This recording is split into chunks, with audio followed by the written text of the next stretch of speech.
guys, and welcome back to the Coffee and Hero Show. This is going to be its brand new time slot. This is going to be dropping every Tuesday evening from now on. Been a little bit of a gap between the shows for a little while now. The main reason for that is there's tons of stuff going on behind the scenes, guys. Tons of new initiatives being done for the store. Tons of things being done to the store. I've managed to get access to it twice a week. So I'm down there, I'm making changes. I'm moving things about, I'm increasing the size of certain areas, I'm painting a little bit while I'm down there, I'm reorganizing things. So, to break it down for you, just give you a little bit of a preview of what we're doing. So the sections are all being changed and moved about. We're going to have an even bigger graphic novel section now. We're going to be expanding each and every section. So what I'm doing is I'm moving all of the DC and Marvel stuff all together, and then it's going to be separated by character. So it'll be much easier for you to find characters that you're looking for. Image is getting its own section now, which is huge. Again, because we love so many image titles, so many great stuff there from the last 5, 10, 20 years. So it's getting its own section. And all of the graphic novels essentially are getting their own section. So there's going to be a Dark Horse section, there's going to be a Vertigo section, there's going to be a Dynamite section, there's going to be a small publisher section. We have increased the size of the omnibus and absolute section. I've been working really hard getting so many cool omnibuses in. Obviously I'm a fan of these editions myself, so I'm always really proud to have a good size section for that and sort of educate people a bit more on them, whether it's a case of, certain iconic runs or whether it's titles from the very start. These omnibuses and compendiums, they're a little bit more expensive, but when you break down what you get for them, they're the most cost-effective way of enjoying these stories and enjoying the history of some characters. So that section's being increased. There's new sections for merchandise and figures, and again, we've been investing in those and getting more and more of those in. What else have we got? Where we've moved a new release section. It's got a brand new home. It's got a bit more pizzazz to it, shall we say. We've increased the size of the variant section. I've been very, very busy labeling and pricing variants while we've been in this extended lockdown period as well. So we're doing everything we can to make sure that when the store opens, it reopens with a bang, that it reopens in the most organized way possible. It has the largest variety of stuff possible, and that essentially just makes it a better store to come visit and hopefully somewhere that you're proud to recommend to people, and we can increase our audience more and more. Part of that growth has also been behind the scenes. I've been working a hell of a lot on the website as well. What we're going to be doing now is we're going to start increasing our orders each week of new titles that are coming in. Before, it was a case of getting the right amount in for the racks, trying to judge it based on our footfall, trying to judge it based on, how many people walk through the door and maybe pick up an impulse buy off the rack, so to speak. But the website's really starting to hit the ground, guys. It's going really well. So what I want to do is every Tuesday you're going to get this video uploaded, and then straight after this video is uploaded, I'm going to be jumping on the computer and uploading the new releases for that Wednesday. Now, one of the reasons I've moved all this to the Tuesday is, first of all, I was doing it on a Saturday and sometimes releasing it on a Sunday, and the thing about it was I could only go off my invoice. I could only go off, printed paper of what was coming out. And then you guys all know the travails I've had with Diamond, throughout this time. Sometimes things don't arrive, sometimes things arrive damaged, and we can't offer them the day to come out. So the reason I wanted to move this to a Tuesday is because Diamond recently changed their delivery company. And this new delivery company is so much better. We're 3 weeks into it, and we've been getting our deliveries now on a Monday instead of a Tuesday. So this is going to increase the efficiency of the store in so many ways. So for a start, we're not going to be sitting around panicking on a Tuesday because the releases don't come to 3 in the afternoon, and then we have to be out of the store by 6. It used to be when deliveries came in, no problem, process, couple hours, done. Our deliveries now, we've grown so much in these, 3.5 years that we've been on, 4 years this June. And, people are really digging the store. Pull lists are going up. More and more people are coming to the store. A delivery now can be anywhere between 800 and 1,000 titles a week for us. And that's a lot of bagging and boarding, I can tell you. So it just takes time. So the fact that this is going to now start on a Monday as opposed to a Tuesday is going to benefit us so much. But what this also means is by the time I record this, pull lists will be done. we'll know what extra copies we have of things we can offer to people. So it's not a case of me saying, oh, this title looks great, guys, you know, from the invoice on a Saturday, and then maybe we only get enough copies to satisfy pull lists. So it means this way I can actually show you what's coming out, as opposed to, you know, telling you a couple of days beforehand when it's just a slip of paper. So I just think that this is going to be a much better system, and we will stick to it every single Tuesday, aiming for 6 o'clock every Tuesday. So again, with the website, it's, you know, loads of content going on there. So all the podcasts are going on there as well. You know, we've been hard at work on that. We've been catching up on reviews. Keith and I have been doing the previews podcast to get those out so you guys have enough information for new releases coming up. I also do an article for that, so check out elsewhere on the website, where you will find articles. And again, I break down. Sometimes people don't want to listen to an hour and a half podcast. That's absolutely fine. That's just a resource we have out there, and we genuinely enjoy doing it. So what I do is I break it down then into a document that takes 10 minutes to read, but just means you guys are more informed and you can make your decisions and make your choices well in advance. So you're not messaging me a couple of days before release going, oh, I totally forgot about this. So we just want to do everything we can to make it as easy as possible for you guys.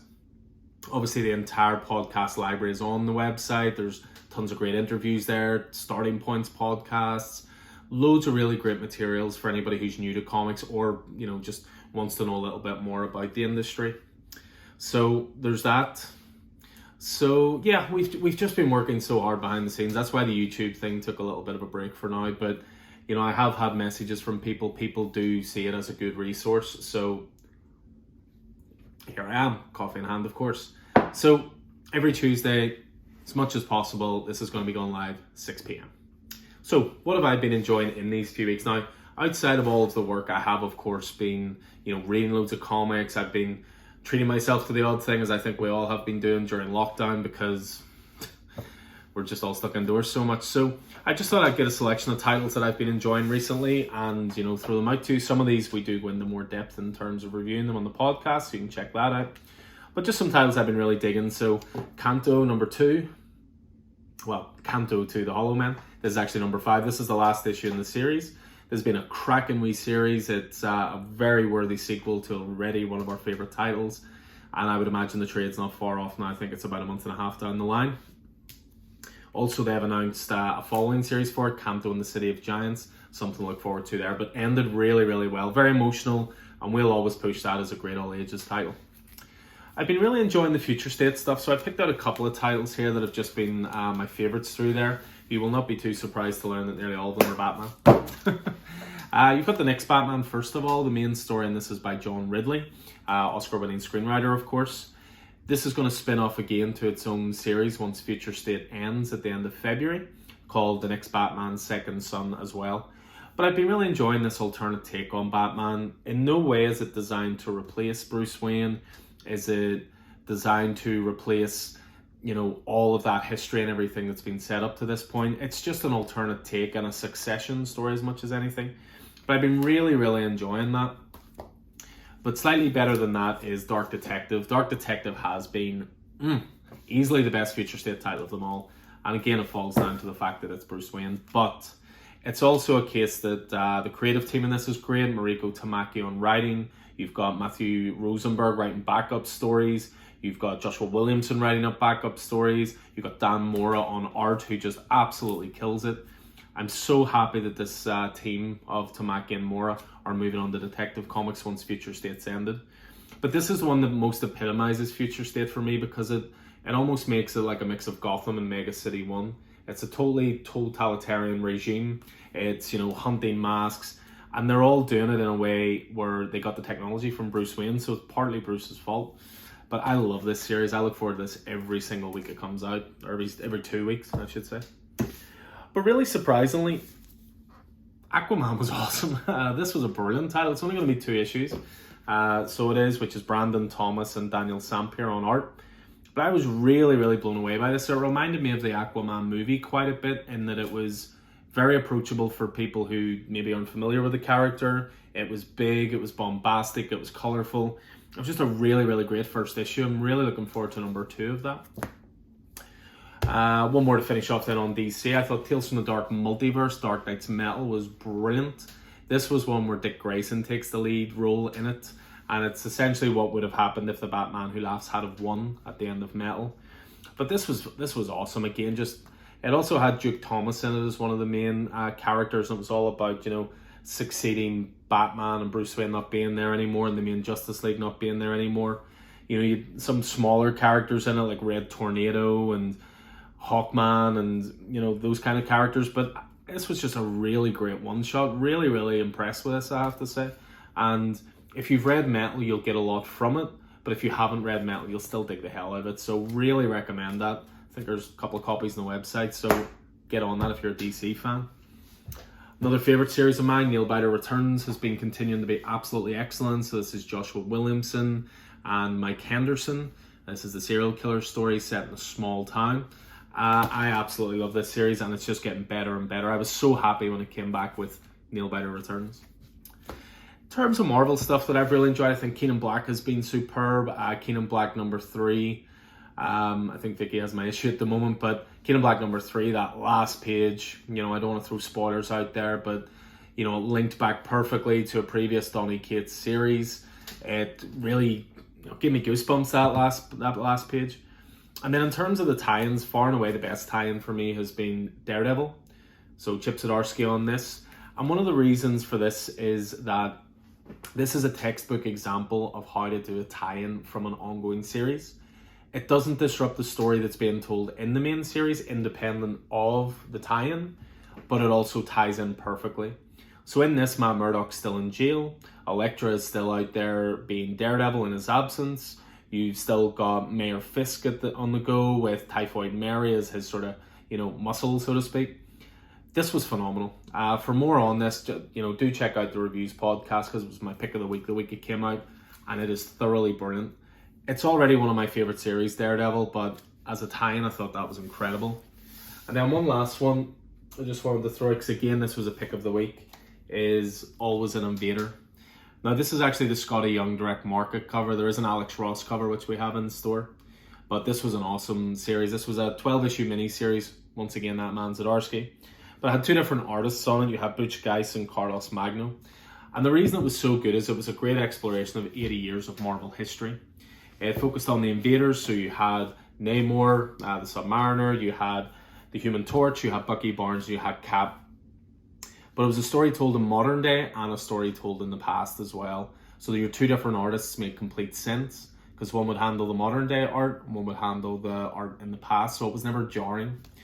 But this is a really beautiful 13 issue actually, because they also include Namor the Best Defense, as well as that 12-issue miniseries. But beautiful hardback, really, really class. Can't recommend that enough.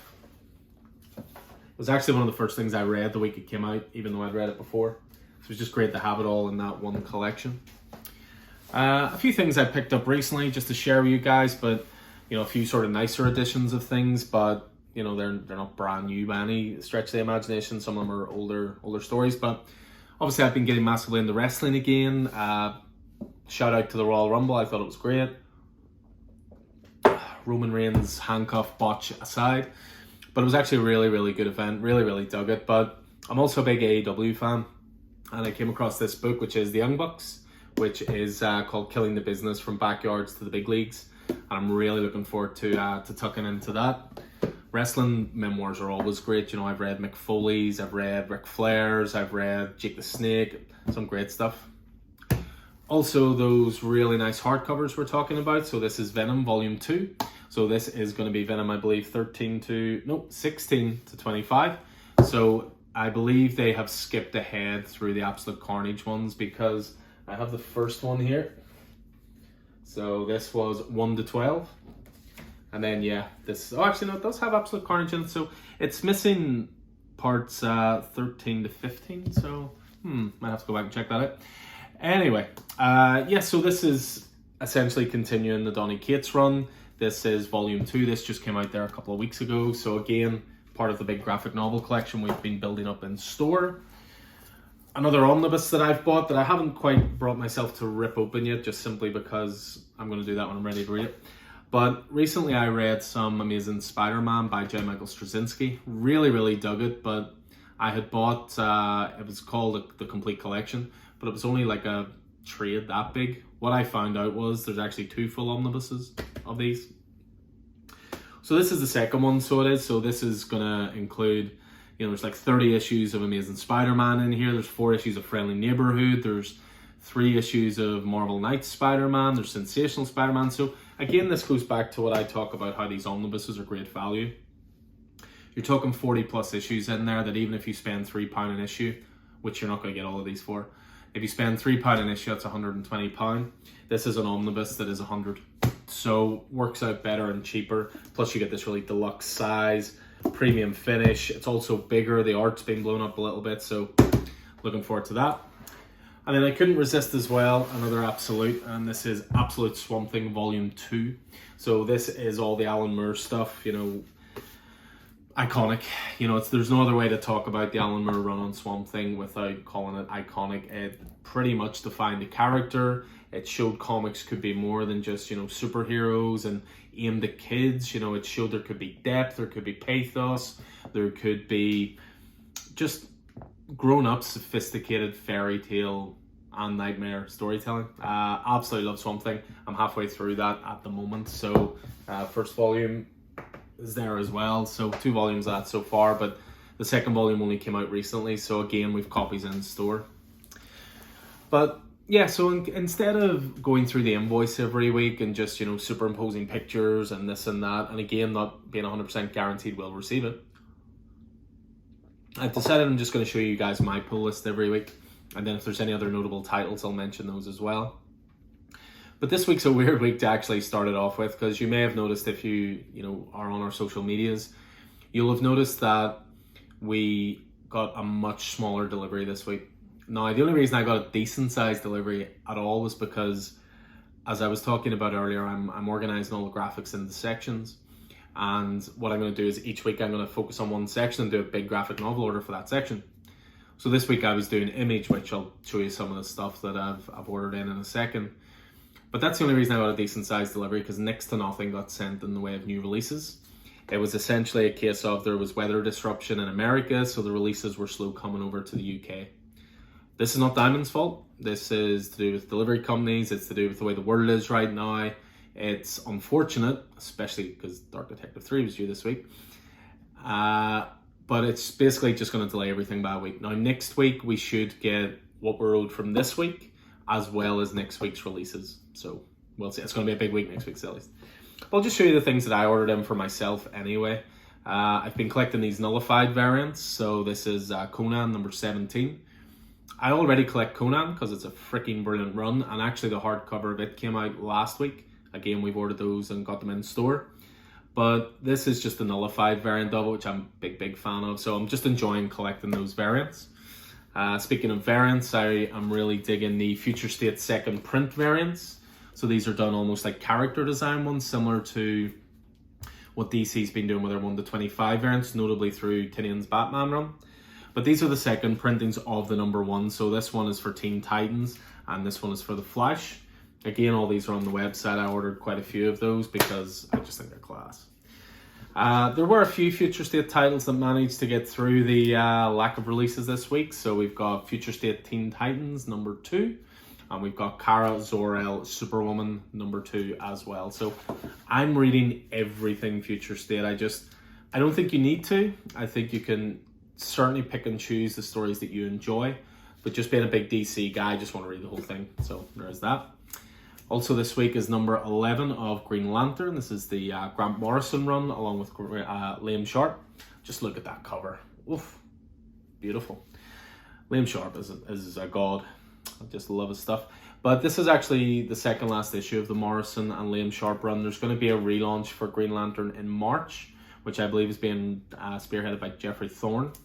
It might be a bit more approachable. I find this Green Lantern, this is season 2 of it, I find it is a little bit polarizing. Some people love the sheer insanity and madness of it. Some people are just utterly confused by it.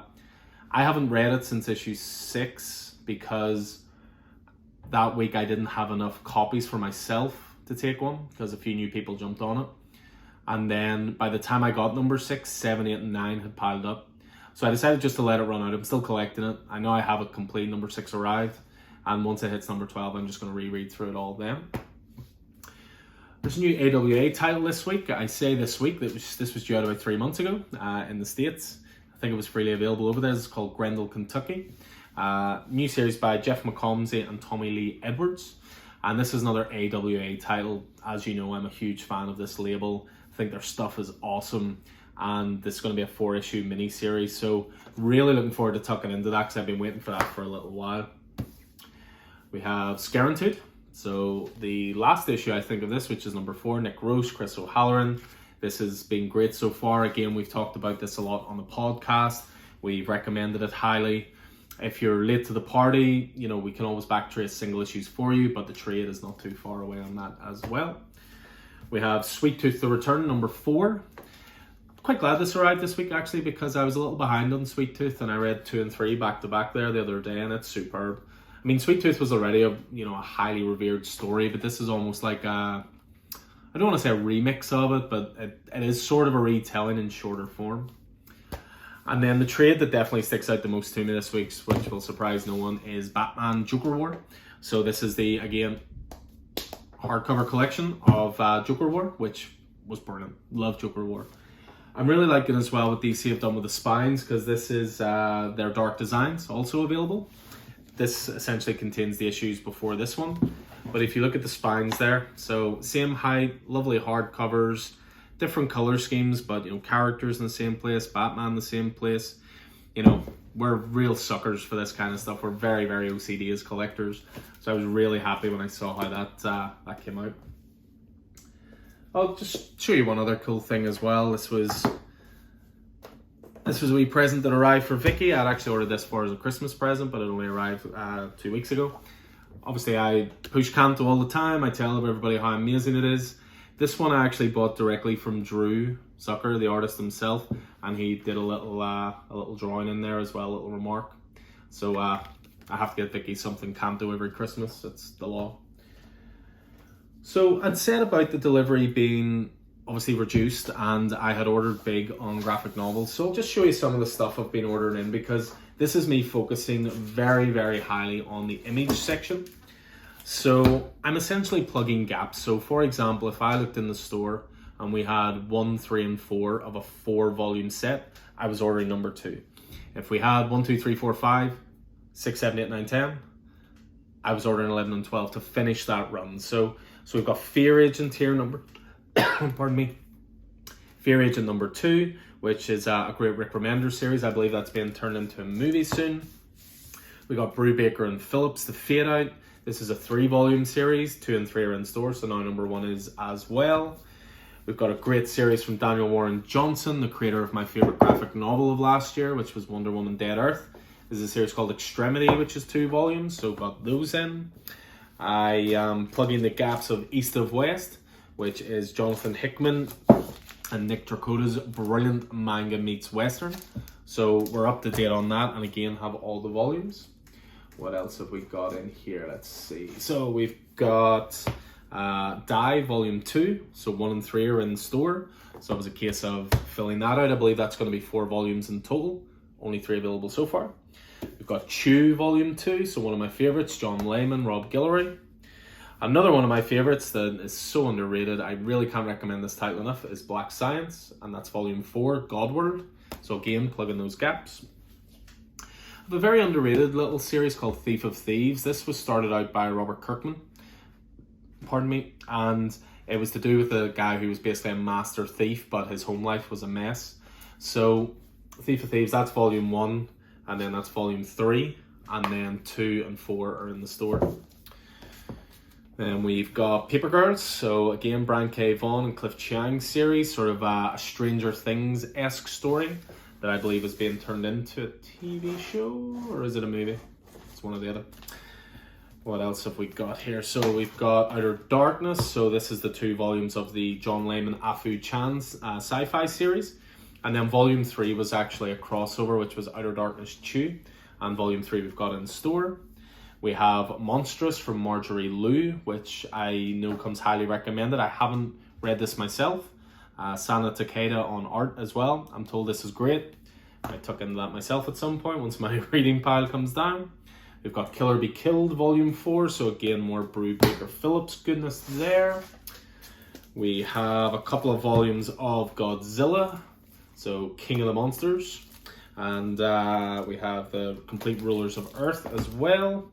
We have Gideon Falls, so again, one of the best horror titles in years. That's Jeff Lemire, Andres Sorrentino. Got plenty of volume 1s of that in, because I think that comes highly recommended. We've got Farmhand, which is volume 1 and 2, and volume 3 is in store already. We've got Seven to Eternity, which is Rick Remender and Jerome Opina. I believe the single issue series of this is coming to an end, so nice wee time to jump onto that. We've got the first book of Old Guard, which of course is now a great movie on Netflix. So make sure to check that out. It's Greg Rucka, Leandro Fernandez.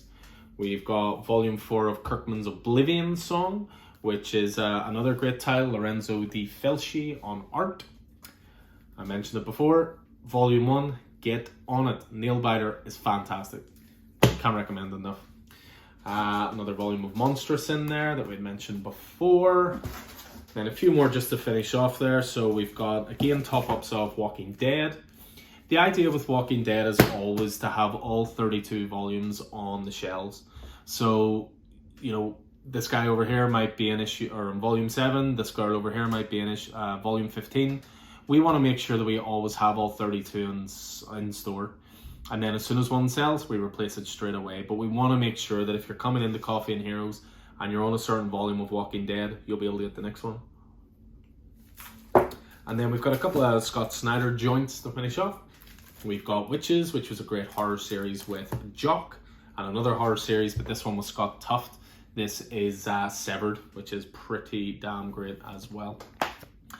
So yeah, so that's just the Image section. As I say, the idea is going to be, you know, in my mind, we're going to be closed properly for at least another 4 weeks, possibly longer. We just don't know. That's the worst part. But we're going to keep topping up sections, making sure we're plugging gaps, making sure that all this choice will be there for you when we do reopen, because we always want to make sure the store is the absolute best it can be. And this is another way of us doing that. So that's pretty much just to keep you up to date with everything that arrived this week. So we'll go into a few wee bits and pieces sort of story-wise from the last week or two, or other things that sort of caught my eye. Before I jump in, actually, I should say that Vicky and I watched WandaVision the other day, so we had let it build up a bit. Loads of people around us were tiptoeing, obviously not wanting to throw out spoilers, not wanting to ruin anything for us, so we thought we would reward those guys and finally watch it, and they could finally talk about it. I'll not go into spoilers here. For me, I'm enjoying it. I don't think it's as amazing as everyone is saying, but what I will say is that it is a show of tremendous moments. You know, the whole sitcom angle, I can take or leave. I don't think we needed multiple episodes of that before starting to learn what was going on.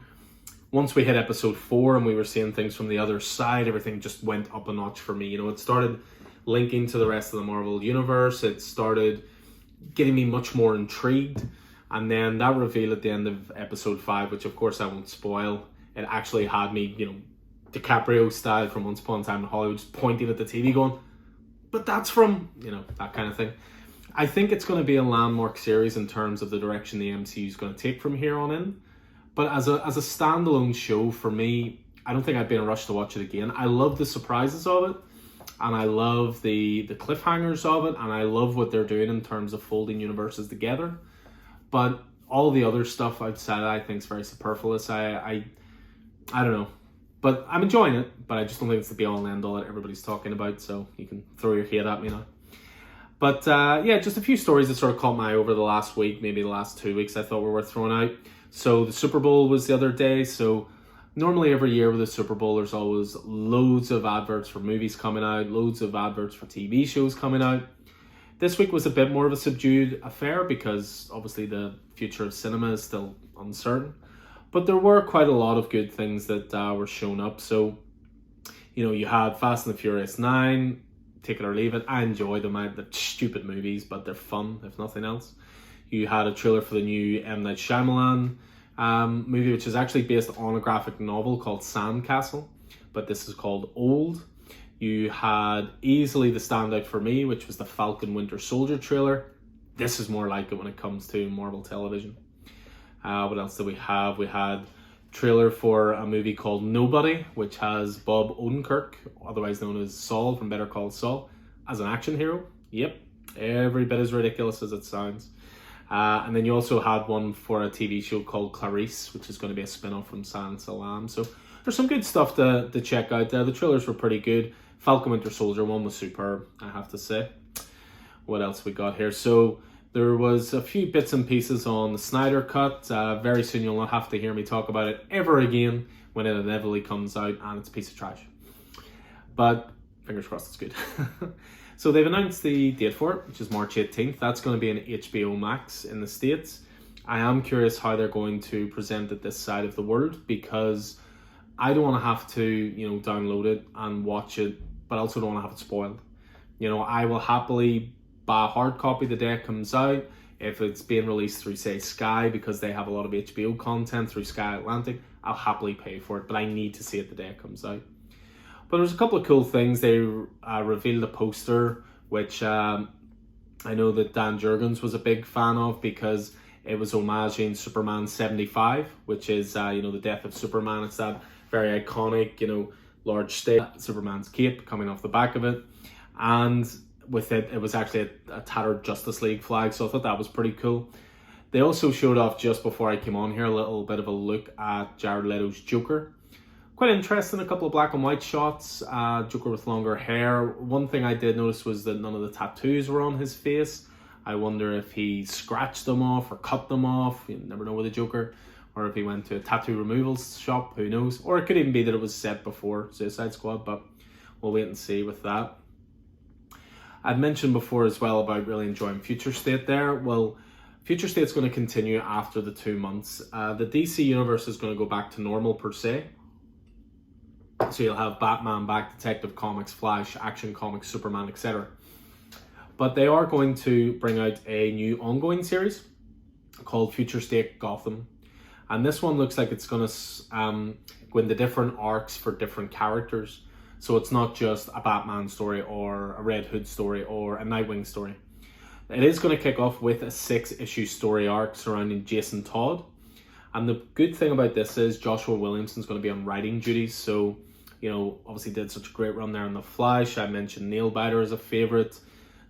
So look forward to seeing what he does with that. He's also writing the upcoming Robin series. A little bit of a speculation one for you. Jump on board Robin #1. There's going to be quite a few new characters introduced on that. And you know what these speculative markets are like. It makes it hard to get the issue when it comes out otherwise. So if it's something that appeals to you, get in touch. But I'm happy to see that they're going to continue the Future State stuff, because I think it's a really interesting world. By no means do I want it to replace the current continuity, because I'm more than happy with stories set in modern day. But I do like what they've done with Future State far more than I thought I would. Another comic that got released today, the news got released today, is there's going to be a new Justice League series coming out called Justice League Last Ride. Now this is what's called a digital first series. So it's going to come out in digital in April, but then it's going to hit print in May. The reason for this is when comics come out digital first, they tend to be a lot shorter. Harley Quinn, Red, White and Black is an example. It's one that, you were maybe getting 12, 14 pages, but by the time it's hitting print, they're collecting that all together so that you have more content for it. So it's going to be written by Chip Zdarsky. That man is loving DC at the moment. Art by Miguel Mendonça and colors from Enrique Aaron Angelini. So this looks really, really cool. This is going to be, I believe, 6 issues. It's going to be 16 weekly digital chapters. Followed by 8 monthly issues. So really something to look forward to there. DC also announced a new Mr. Miracle miniseries. It's going to be something cool to look forward to. It's going to be written by Brandon Easton, who's currently writing the Future State Mr. Miracle backup stories. This again focuses on the idea that all the backup stories are essentially being used almost as auditions to see if they resonate with people, and if so, they'll greenlight a series. I think it's a great model to do for the future. So the art's by Fico Ossio, and this is going to be a 6-issue miniseries called Mr. Miracle, The Source of Freedom. I'm a Mr. Miracle fan, so I'm looking forward to that. Another cool thing for Marvel announcing is what seems to be an expansion of the life story line for Marvel. We absolutely adored Spider-Man Life Story. It's become a staple of the store, always on the shelves, always available. They've now announced Fantastic Four Life Story. So this one, it's not Chip again. He obviously did Spider-Man Life Story, but it's still got a really strong team on it. So you've got Mark Russell going to be writing it, and it features art by Sean Isaacs, who worked on Fantastic Four and Avengers No Road Home. But it's built from the same idea, so it's basically going to start off in the swinging 60s, and then each issue you're going to be set in a different decade and look at big events that happened in those decades, so to speak. So yeah, I'm really looking forward to it. I thought that was such a great format, such a great model, and it's great to see another series being introduced into it. There was the interesting news that Berserker has been held back again. So Berserker is a comic coming soon, co-written by Keanu Reeves. It recently set a sales record ahead of its debut. The pre-orders were over 600,000. Now that's actually the biggest selling comic since Star Wars #1 in 2015. But it's due to high demand, even though it's already been held back once, that it's actually going to be changed again. It was supposed to come out in February. It's now going to be March 24th. So what can you do? Looking forward to it though. One thing I just wanted to throw out as well, just for any Walking Dead fans out there, is that the Walking Dead Deluxe, so the fortnightly color edition, so to speak, of Walking Dead, which is as far as 9 now, they're doing second printings for 1 to 6, and they're really cool covers of headshots of 6 of the main characters done by David Finch.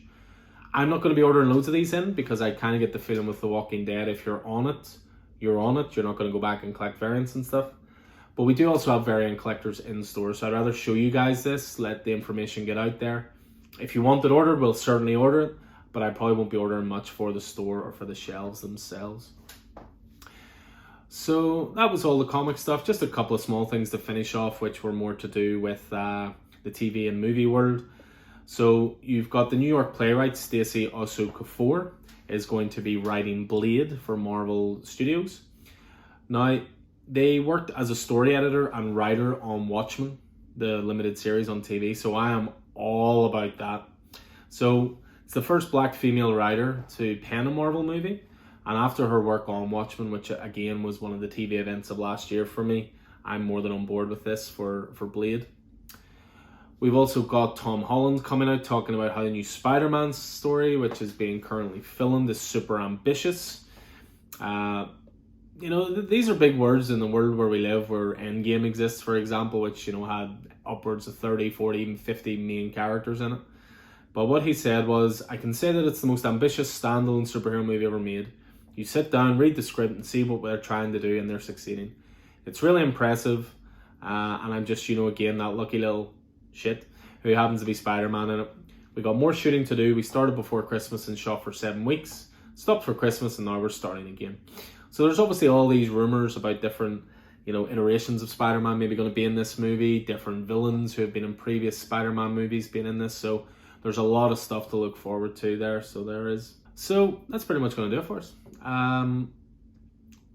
Not tons of stuff on the TV and movies front. That's not too surprising, I suppose, because, a lot of movie productions have slowed down. Obviously the uncertainty around cinema and so forth is a big thing.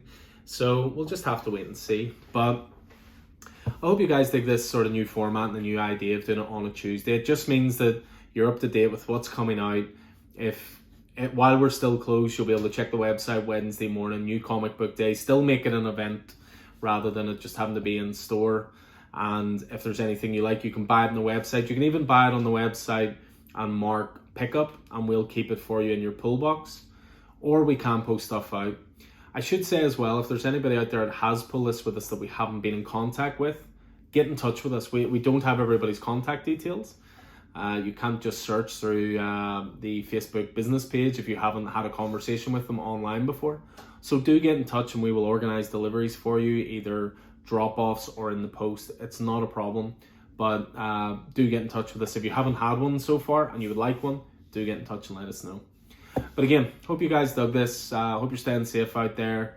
Hope you're all counting down the days just like we all are to get back to some form of normality. Hopefully it's not too far away. But anyway, stay safe out there, guys. Take it easy.